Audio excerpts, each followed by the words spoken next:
Guest House? Yes, my name is Shannon Terrell. I published The Guest House back in 2019. It's a collection of creative nonfiction, a collection of short stories.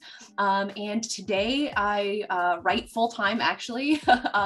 My title is lead writer and spokesperson for NerdWallet, which is a personal finance website. So that's what I do today. Yeah, that's perfect. Could you tell us just a little bit more about The Guest House and how you came to make a collection of short stories into a book? Right. Oh, that's a good question. So actually, I'll say everything that's in The Guest House was actually produced during my time in the University of Toronto, Mississauga's professional writing program. And so throughout the program, so in the classes I was taking, we were writing these short stories. And towards the end of the program, we have a class called Making a Book, and I decided to take that. And I sort of went through what I'd produced in all of my previous classes and sort of curated from the courses I'd taken, the short stories that I'd written, compiled a manuscript, and that's kind of what became the manuscript for The Guest House. That's amazing. And I know we've been discussing this a little bit before the interview, but how are you feeling now? It's been a few years, it's been almost 3 years now since the publication. How's the feedback going, reviews? I've been seeing so many reviews on Amazon. So how's that feel? It's been such a journey. I mean, from taking stories that you've written and then, putting them into a book and publishing that book and having something in your hands is, if anything, just a very surreal experience.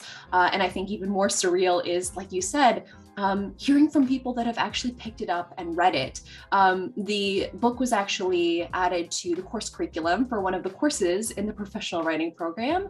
And that has been an amazing experience for me, connecting with students that have been in the program that I was in before I graduated and having them read my book and give me feedback on the book.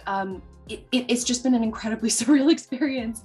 I really did write The Guest House for myself. And so I guess part of me thought that people wouldn't really see it. And so people picking it up and reading it, it's been a very humbling experience, and hearing positive feedback has just been so wonderful.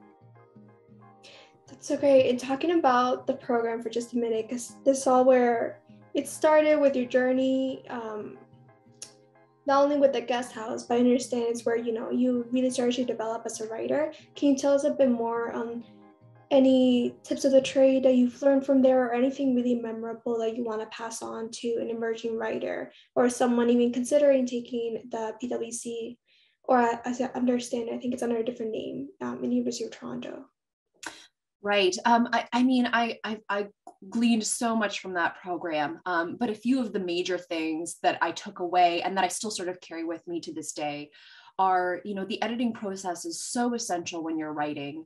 And another huge aspect of that is being connected to fellow writers. I think studying writing in an academic setting gives you the forum to be able to connect with professors, with other writers in the program, and that can be hugely beneficial.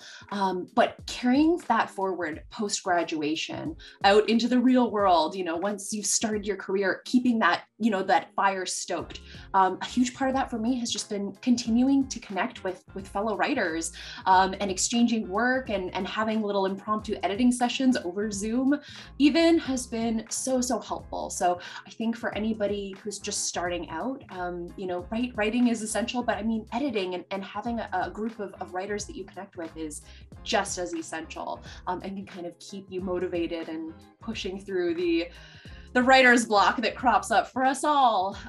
So yeah, that's been something that's really I've carried with me through the years. That's amazing. That's actually something that usually is not talked about a lot. Usually the editing process, it's the end part of the game, usually it's a blank page, it's the hardest, but we often come to find, like, once you start writing, it's like, what I need to trim down, what I need to change. Can you tell us about some aspect of the editing process, just how would that work for you, self-editing? Oh gosh, it is super tough, and it is a skill, and I think that it's something that you build over time. And so, one of the things that I really struggled with when I was putting the guest house together was really sort of trying to suss out what to keep, what to cut. It's super tough. And I feel like in our introductory course, the first course I ever took in the program, I had this piece of writing advice that was given to me by one of the professors, and it's stuck with me. That's kill your darlings. And you hear it so many times in writing circles, but for good reason. It really does apply, especially to the editing process. And so, deciding what to keep and what to cut, I think from that experience, you can learn a lot about yourself as a writer. What's essential for you to keep based on, your plot points, your theme, what you're trying to convey to the reader. A lot of times I found that less can be more, and giving the reader spaces to fill in those gaps themselves can be really beneficial. But then, it is tough. It's a balancing act, I guess, between sort of keeping what speaks to you and your heart as a writer, and then giving the reader the freedom to fill in those spaces. So yeah, kill your darlings is tough, but yeah, it's kind of just an essential part of the editing process, I think. Definitely. I feel like for me, that's just the hardest part as well. It's definitely a process to keep. So talking about process, what is your writing process like? Has it changed since the guest house? What kind of tips would you share in that aspect? How does your writing work? I guess so. My writing process for the guest house was something that took place over the course of many years. These stories came from a longer trajectory of me being in the program. And so even just pulling those stories that I had written earlier on, it was really interesting to see sort of how I'd grown as a writer and how my voice had developed and changed. And so one thing that I do today that I did back then, I continue to do now, is what helps me, especially when tackling a short story, is just getting the action down on paper. So I'll sort of take a blank piece of paper and sketch out sort of the major plot points where I know things are starting and basically where they need to go and how do we get there. And that sort of gives me the framework for the story. The other two things that I really lean into, especially now, are music. So I try and sort of find music that helps me occupy that sort of energetic psychic space of the scene or of the story.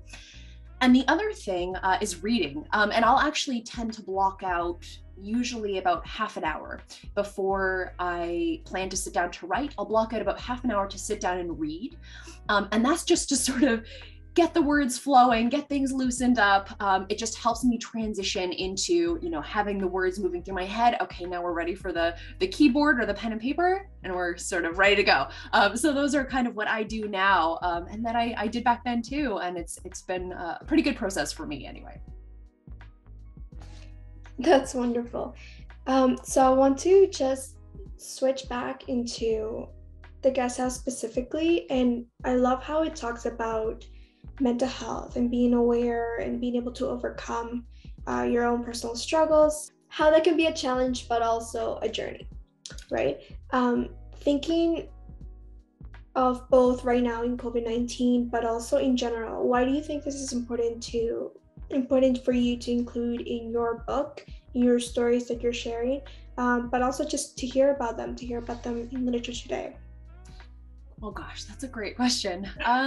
So mental health is something that I've struggled on and off with for a number of years.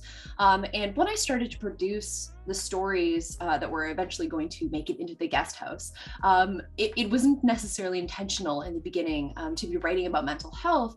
But I just found that this theme was surfacing for me over and over again, and eventually sort of had to take a step back. And I realized, okay, this is clearly something that I need to work through. It's something I need to talk about. And ultimately what made me decide, okay, this is going to be sort of the focal point of the novel, is having been in a position where I have struggled with my mental health. I think it's just so vital to share these stories and to talk about mental health and to be transparent and open and honest, obviously when we feel safe to do so. And that's very important as well. But I think the more that we talk about this, we're slowly, I think we are moving in the right direction, but I think it's vital to talk about this and share these stories.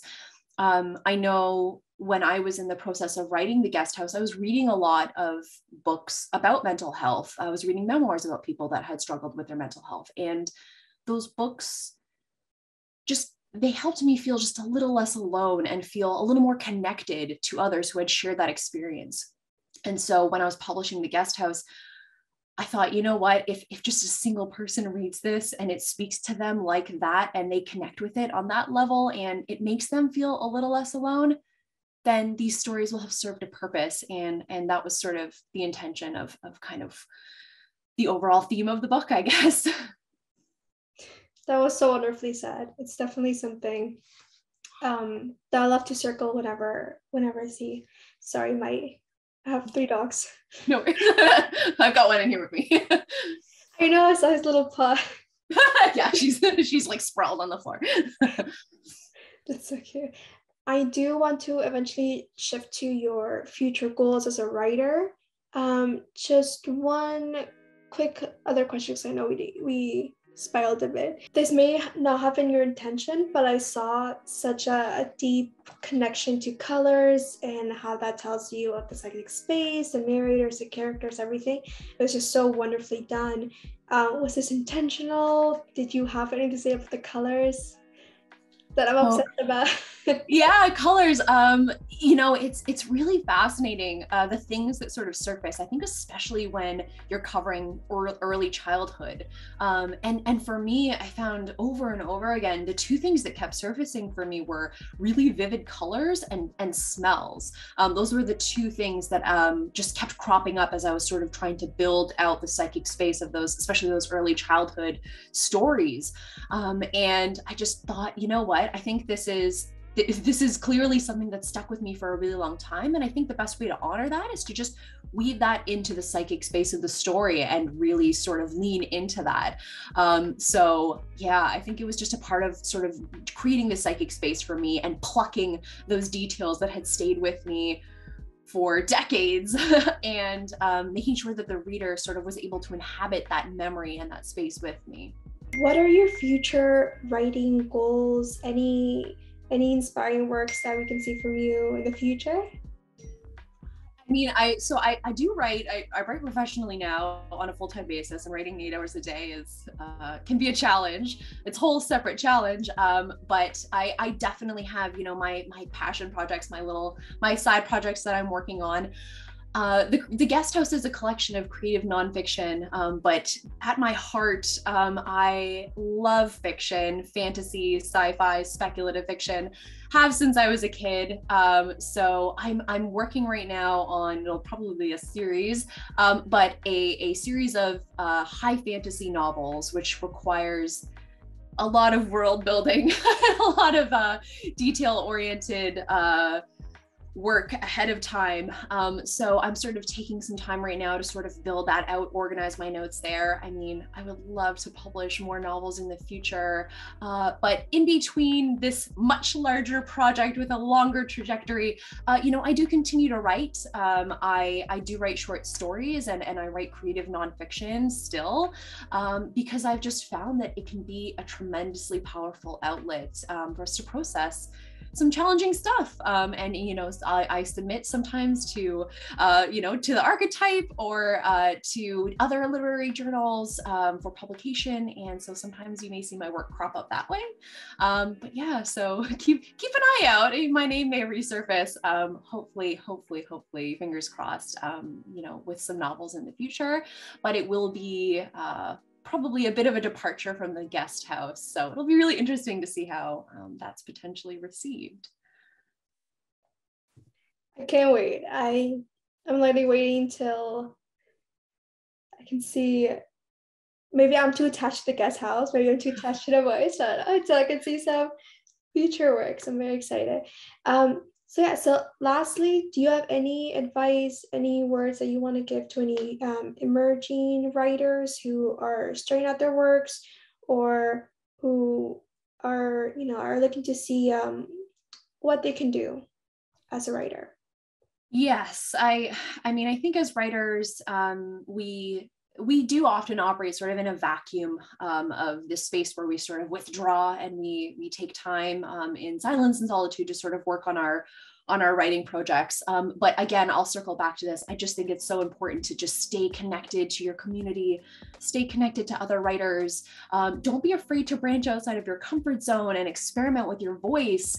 And above all, just don't stop writing. Keep writing, even if you're not sure about it, even if you think no one on earth will see it, you may surprise yourself.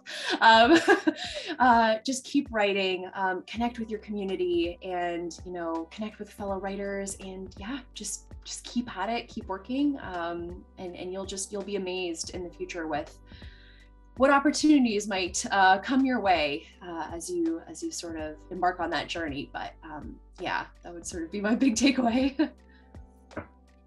Amazing. Thank you so much again for taking the time to do this. I really think it's valuable for emerging writers, just really see how people get to their craft, their beginning, their process, and how they're doing today, So thank you again. Thank you so much. This has been such a wonderful chat. And thank you so much to Archetype for having me and for sitting down to talk. And yeah, I'm so excited to see what Archetype is doing now and in the future.